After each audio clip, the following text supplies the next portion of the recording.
जरा कल्पना कीजिए एक ऐसी दुनिया की जहां जहां खाना खरीदने या अपनी नौकरी बचाने के लिए आपको एक वैश्विक तानाशाही व्यवस्था के प्रति अपनी वफादारी की शपथ लेनी पड़े। बिल्कुल। एक ऐसा माहौल जहां इंसान के पास कोई विकल्प ही ना बचे, या तो आप उस सिस्टम के सामने घुटने टेक दें या फिर भूखे मरे। क्या ये किसी डिस्टोपियन हॉलीवुड फिल्म का ट्रेलर नहीं लग रहा? हाँ, एकदम।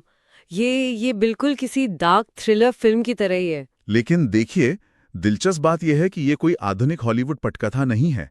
ये हमारे स्रोत यानी प्रकाशित वाक्य, जिसे रेवलेशन कहते हैं, उसके 14वें अध्याय की कहानी है। सही कहा। क्योंकि इसके ठीक पहले 13वें अध्याय में हमने मानव इतिहास का सबसे घुटन भरा और अंधकारमय युग देखा था, जहां उस पशु या जिसे बीस्ट कहा गया है, उसका बहुत ही क्रूर शासन था। जहां पूरी दुनिया पर उसका कंट्रोल था। राइट। लेकिन आज जिस 14वें अध्याय पर हम डीप डाइव करने जा रहे हैं, वो केवल डराने के लिए नहीं है। ये उस लंबे और खौफनाक अंधेरे के बाद स्वर्ग की सेना का सबसे बड़ा पलटवार है। आज हम इसी एपिक सर्वाइवल थ्रिलर को डिकोड करेंगे। और इस पूरी व्यवस्था को समझना बहुत जरूरी है।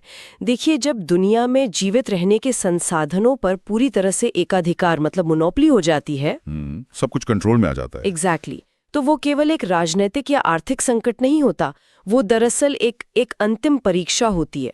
स्रोत के अनुसार ईश्वर इस क्रूर व्यवस्था का उपयोग यह जांचने के लिए करता है कि इंसान के विश्वास की असली शुद्धता क्या है। ठीक है, चलिए इसके हर एक पहलू को थोड़ा खोलकर देखते हैं। 13वें अध्याय के उस खौफनाक माहौल से निकलकर कहानी अचानक एक बहुत ही नाटकीय मोड़ लेती है। एकदम से जो दृश्य है वो सियोन पर्वत यानी माउंट जायन की ओर मुड़ता है। हाँ, बिल्कुल एक सिनेमैटिक शिफ्ट होता है वहां। राइट। अंधेरे के बीच प्रकाश की एक सीधी और बहुत ही तेज किरण उस पर्वत के शिखर पर पड़ती है, जहां इस पूरी कहानी का सर्वोच्च कमांडर खड़ा है। और यहाँ जो बात सबसे अधिक चौंकाने वाली है ना, वो उस कमांडर का रूप है। मतलब इस तरह के भयंकर माहौल में कोई भी खूंखार योद्धा की उम्मीद करेगा, राइट? हाँ, कोई बहुत बड़ा, कोई मस्कुलर वॉरियर या ऐसा कुछ। बिल्कुल। लेकिन वहां एक मेमना खड़ा है जो यीशु मसीह का प्रतीक है। वो बहुत शांत है लेकिन पूरी तरह से अजेय रूप में है। सियोन पर्वत पृथ्वी पर ईश्वर के सुरक्षित किले का उनके पूर्ण प्रभुत्व का प्रतीक है। और वो वहां अकेला नहीं है। उसके साथ 1,44,000 की एक बहुत ही रहस्यमयी सेना खड़ी है। इस सेना का जिक्र 7वें अध्याय में भी आया था। हाँ, वो वही लोग हैं। राइट।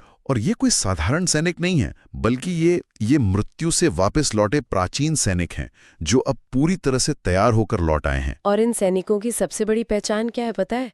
इनके माथे पर मेमने और पिता का नाम लिखा हुआ है। वेट, एक सेकंड। माथे पर नाम?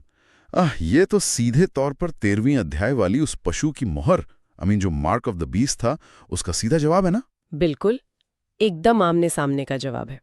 ये तो बिल्कुल कॉर्पोरेट ब्रांडिंग के अंतर जैसा लगता है मुझे। मतलब देखिए, एक तरफ शैतान है जो डर, मजबूरी और सिर्फ सर्वाइवल के नाम पर अपनी मोहर या ब्रांडिंग लोगों पर जबरदस्ती थोप रहा है। बिना चॉइस के। राइट। और दूसरी तरफ ईश्वर का नाम है, जो कोई जबरदस्ती नहीं है, बल्कि स्वेच्छा और प्रेम से अपनाई गई वफादारी है। ये अंतर समझना बहुत महत्वपूर्ण है।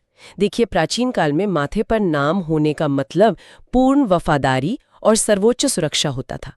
लेकिन ये सेना केवल सुरक्षा पाने वाले लोगों की कोई रैंडम भीड़ नहीं है। अच्छा, तो ये क्या है? ये एक बहुत ही विशिष्ट कार्यबल है, एक स्पेशल टास्क फोर्स। ये पौलुस की तरह है, अविवाहित और सांसारिक या पारिवारिक बंधनों से पूरी तरह मुक्त। अविवाहित होने का यहाँ क्या मतलब है? मतलब क्या ये केवल शुद्धता या प्योरिटी का प्रतीक है? शुद्धता तो है ही, लेकिन इसका एक बहुत बड़ा रणनीतिक पहलू भी है।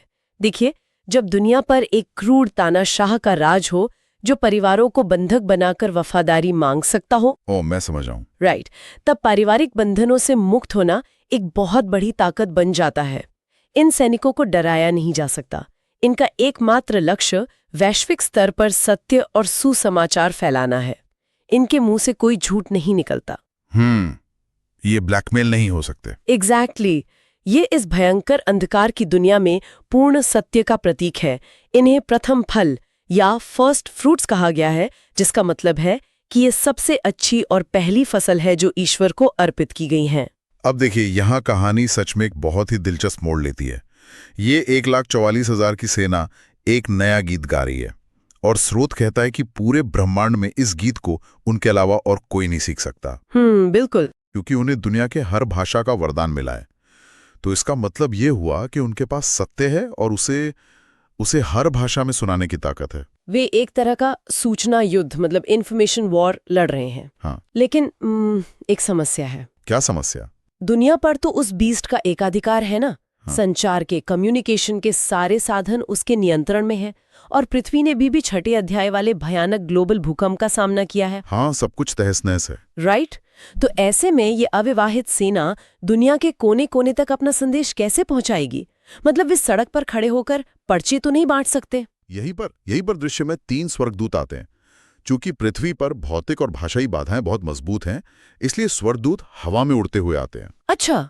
वे दुनिया के लिए एक तरह से एयर रेड सायरन मतलब हवाई हमले की चेतावनी का काम करते हैं, और इस सायरन को कोई भी सेंसरशिप या दीवार रोक नहीं सकती। ओहो, ये एक बहुत ही शानदार दृश्य है, हवा में उड़ते हुए सायरन।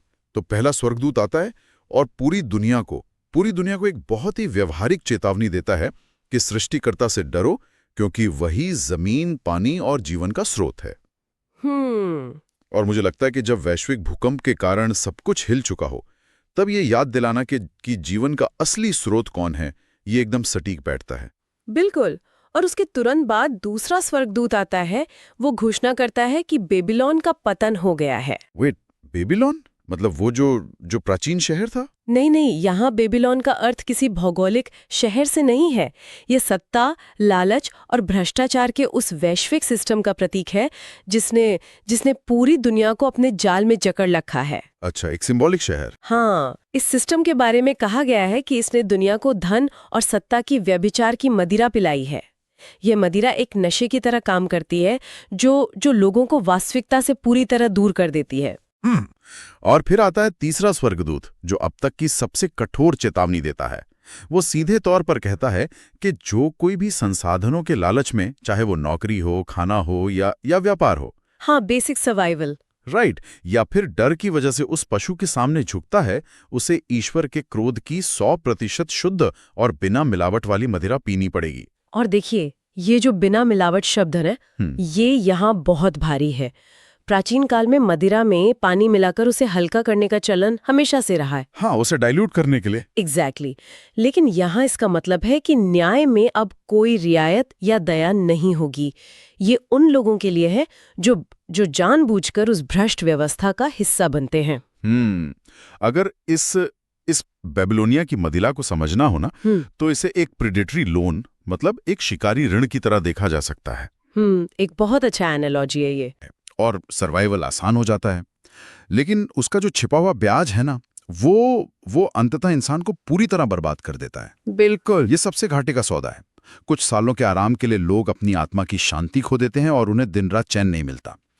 लेकिन एक सवाल मेरे दिमाग में खटकता है यहाँ। क्या? मतलब जब आसमान से स्वर्गदूत इतनी स्पष्ट चेतावनी दे रहे हैं, इतने बड़े बड़े चमत्कार हो रहे हैं, तो लोग फिर भी उस पशु को क्यों चुनते हैं? क्या इंसान की फितरत ही ऐसी है या इंसान इतना मूर्ख है? इसे आप पुराने सिलेबस की नई परीक्षा की तरह समझिए। पुराना सिलेबस? हाँ, देखिए, ईश्वर इस संसाधन एकाधिकार का उपयोग केवल दंड देने के लिए नहीं कर रहा है। वो ये जांच रहा है कि लोगों का विश्वास कितना सच्चा है। क्या लोग केवल तभी तक ईश्वर को मानते हैं जब तक उनके जीवन में सुख शांति है? मतलब जब तक सब कुछ अच्छा चल रहा है। बिल्कुल। जब खाना, नौकरी और सुरक्षा सब दांव पर लग जाएं, तब पता चलता है कि आपका नैतिक कंपास किस दिशा में घूम रहा है। ये पूरी तरह से स्वार्थ और सुविधा बनाम सत्य की लड़ाई है। लेकिन यार, अगर हम इसे जमीनी स्तर पर देखें तो ये परीक्षा बहुत खौफनाक है। यदि उस क्रूर व्यवस्था का विरोध करने का सीधा सा अर्थ है भूखे रहना या अपनी जान गंवा देना, तो कोई भी आम इंसान इस चक्की के बीच पिसने से कैसे बच सकता है? और यहीं पर एक बहुत ही विशेष अवधारणा सामने आती है, धीरज, जिसे ग्रीक भाषा में हाइपोमोने कहा गया है। इसका अर्थ वो नहीं है जो हम आमतौर पर समझते हैं। तो फिर ये क्या है? देखिए, ये चुपचाप या लाचारी में अत्याचार सहना नहीं है। ये भारी दबाव और हमले के बीच एक अडिग सैनिक की तरह अपनी जगह पर डटे रहना और पीछे हटने से साफ इनकार कर देना है। ये एक एक्टिव रेजिस्टेंस है, एक सक्रिय प्रतिरोध है। ओह, मैं समझ गया। और इस डटे रहने के दो मुख्य स्तंभ बताए गए हैं स्रोत में। पहला है ईश्वर की आज्ञाओं का पालन करना, मतलब चाहे पूरी दुनिया भ्रष्ट क्यों ना हो जाए, चाहे सर्वाइवल के लिए बेईमानी करना जरूरी क्यों न लगने लगे, लेकिन अपनी नैतिक रेखा को न लांघना। बिल्कुल। और दूसरा स्तंभ है यीशु पर अडिग विश्वास, ये मानना कि जो इंसान क्रूस पर हारता हुआ दिखा था, असल में वही अंतिम विजेता है। और इसी भीषण संघर्ष के बीच स्वर्ग से एक कानूनी घोषणा होती है। आप इसे एक तरह का रेड टेप डॉक्यूमेंट कह सकते हैं। अच्छा। हाँ, यह घोषणा करती है कि जो लोग इस भारी संघर्ष में अपनी जान दे देते हैं, उनका मरना हार नहीं है। ये इस ब्रह्मांड का सर्वोच्च सम्मान है। और यहीं पर पवित्र आत्मा का वो कथन आता है जिसने मुझे सबसे ज्यादा सोचने पर मजबूर किया। कथन कहता है कि मृत्यु के बाद वे अपने परिश्रम से विश्राम पाते हैं, लेकिन उनके कार्य उनके साथ चलते हैं। ये मुझे एक ऑटो पायलट सिस्टम की तरह लगा। हाँ, इसे थोड़ा और विस्तार से समझाइए। ऑटो पायलट कैसे? सोचिए, एक बहुत ही जीनियस सॉफ्टवेयर डेवलपर है। वो दिन रात मेहनत करके एक ऐसा बेहतरीन ऐप या सॉफ्टवेयर बनाता है जो पूरी तरह से स्वचालित है। अब अगर वो डेवलपर रिटायर हो जाता है या इस दुनिया से चला भी जाता है, तो भी वो सॉफ्टवेयर अपने आप चलता रहता है। वो कोड बिना किसी रुकावट के काम करता रहता है। यहाँ भी ऐसे ही लगता है। शहीदों ने अपने खून पसीने से प्रतिरोध का जो कोड लिख दिया ना, वो उनके जाने के बाद भी काम कर रहा है। वाह! एक शहीद की मौत दूसरे इंसान को प्रेरित करती है और वो विश्वास की एक स्वचालित श्रृंखला बन जाती है। सच में, ये विश्लेषण बहुत ही गहरा है। देखिए, शैतान का सबसे बड़ा और अंतिम हथियार क्या है? मृत्यु का डर। बिल्कुल। लेकिन स्वर्ग की इस कानूनी घोषणा और इस ऑटोपायलट व्यवस्था ने उस हथियार को पूरी तरह से नाकाम कर दिया। मृत्यु अब कोई फुल स्टॉप या अंत नहीं है, बल्कि वो तो अगले स्तर के विश्वास को ट्रिगर करने का एक बटन बन गई है। तो इस अथक और कठोर प्रतिरोध का अंतिम परिणाम क्या होगा? इस अध्याय का चरम बिंदु, इस पूरी थ्रिलर का जो क्लाइमैक्स है, वो एक अंतिम दोहरी फसल की कहानी है। The two harvests. राइट। एक तरफ वफादारों का बचाव है और दूसरी तरफ दुष्टों का विनाश। तो पहली फसल गेहूं की है और ये दृश्य बहुत ही भव्य है। यीशु मसीह एक सफेद बादल पर बैठे हैं, उनके सिर पर सोने का मुकुट है और हाथ में एक बहुत ही तेज हंसी है, मतलब सिकल है। तभी मंदिर से एक स्वर्गदूत आकर इशारा करता है कि फसल पूरी तरह पक चुकी है। और देखिए, यहाँ पकने का मतलब सिर्फ समय पूरा होना नहीं है। इसका अर्थ है कि संतों का जो विश्वास था, वो दुख और अत्याचार की तेज धूप में सूखकर 100% शुद्ध हो गया है। एग्जैक्टली। उसमें अब कोई मिलावट नहीं बची। और फिर एक ही पल में 7वीं तुरही बजते ही उन वफादारों को सुरक्षित समेट लिया जाता है। लेकिन इसके तुरंत बाद दूसरी फसल का दृश्य आता है, जहरीले अंगूरों की फसल। एक और स्वर्गदूत आता है जिसके पास भी हंसिया है, और उसे यह फसल काटने का आदेश कौन देता है? वेदी यानी ऑल्टर के नीचे से आने वाला एक स्वर्गदूत जिसका आग पर अधिकार है, जिसे अक्सर जैसे भविष्यवक्ता एलाइजा माना गया है, जो खुद सत्य के लिए लड़े थे और जिन्होंने अत्याचार सहे थे। बिल्कुल वही। वो आदेश देता है कि पृथ्वी के दुष्टों की फसल काटी जाए। फिर उन जहरीले अंगूरों को ईश्वर के क्रोध के रसकुंड यानी वाइन प्रेस में डाल दिया जाता है। और यहाँ एक ऐसा भूगोल और गणित सामने आता है जो सच में दिमाग सुन कर देता है। कहा गया है कि उस रसकुंड से इतना खून निकलता है कि वो घोड़ों की लगाम तक पहुंच जाता है। और 160 स्टेडिया, मतलब स्टेडिया जो एक पुरानी यूनिट थी, वहां तक बहता है। रुको, मुझे ये गणित समझने दो। 160 स्टेडिया ये लगभग 300 किलोमीटर होता है। हाँ, करीब इतना ही। और अगर हम इस कहानी के भूगोल को देखें, कलवारी जहां यीशु को सूली चढ़ाया गया और बेथलेहम जहां उनका जन्म हुआ, उसके बीच की दूरी करीब 10 किलोमीटर है। तो 300 किलोमीटर, ये तो सीधा 30 गुना हो गया। और यही वो बिंदु है जहां ये गणित बहुत कुछ कह जाता है। लेकिन ये 30 का आंकड़ा क्यों? मतलब सच कहूं तो घोड़ों की लगाम तक 300 किलोमीटर तक खून का बहना, ये सुनने में बहुत ही खौफनाक और प्रतिशोधात्मक, मतलब बहुत विंडिक्टिव लगता है। ऐसा लग रहा है जैसे कोई बहुत क्रूर बदला लिया जा रहा हो। इसमें ईश्वर की वो दया कहाँ है जिसके बारे में इतनी बात की जाती है? ये सवाल उठना बहुत स्वाभाविक है। जब हम इसे पहली बार पढ़ते हैं तो ऐसा ही लगता है। लेकिन इस 30 के अंक का रहस्य बीज बोने वाले के दृष्टांत मतलब पैराबल ऑफ द सोवर में छिपा है। अच्छा, वो कैसे? उसमें बताया गया है कि जब अच्छी जमीन पर बीज गिरता है तो वो 100 गुना, 60 गुना या कम से कम 30 गुना फल लाता है। ओहो, तो क्या ये 30 गुना, क्या ये दया का कोई पैमाना है? इसका सीधा सा मतलब ये है कि ईश्वर ने उन क्रूर और भ्रष्ट शक्तियों से 100% या 60% अच्छाई की उम्मीद नहीं की थी। उसने केवल 30%। मतलब सिर्फ इंसानियत के न्यूनतम पासिंग मार्क्स की उम्मीद की थी। एग्जैक्टली, केवल पासिंग मार्क्स। ओह, तो इसका मतलब ईश्वर उस भयानक विनाश से पहले इंसान के भीतर उस न्यूनतम अच्छाई को, उस 30% दया को ढूंढ रहे थे। और यही इस पूरे दृश्य का सार है। उन क्रूर शक्तियों के पास दया और इंसानियत का वे 30% हिस्सा भी नहीं था। वे पूरी तरह से भ्रष्ट हो चुके थे। देखिए, जब कोई व्यवस्था या व्यक्ति अच्छाई के उस न्यूनतम स्तर को भी पार ना कर सके और पूरी तरह से क्रूरता में डूब जाए, तो फिर जो विनाश होता है वो प्रतिशोध नहीं होता। वो जस्टिस होता है। हाँ, वो पूरी तरह से न्याय संगत होता है। वो उनके अपने ही कर्मों का अनिवार्य परिणाम होता है। यह सच में बहुत ही शक्तिशाली और विचार उत्तेजक विश्लेषण है।